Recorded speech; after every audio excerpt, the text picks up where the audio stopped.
Download audio in Messenger. For example, I have here audio. How to download? I only forward and remove. How download?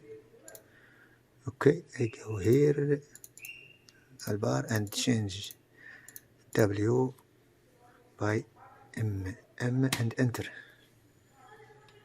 To take a mobile format. And you search for Messenger in here. Yes, here Messenger.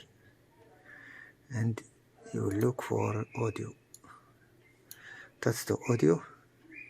Click in the point here and see it download. And you download. I only have here. That's it. Where is it?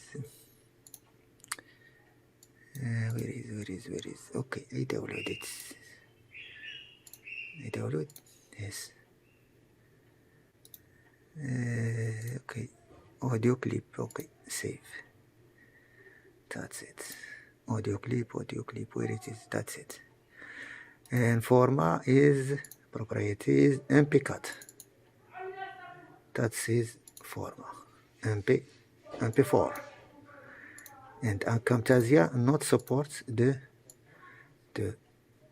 format MP4. Yes, not supported. So rename and MP4 you change to MP3. Yes, change. Now the Camtasia supports the MP3 audio and you can put and edit your video. That's easy. Okay, I'll change you. Yes, that's okay, it. I'll change you. Okay.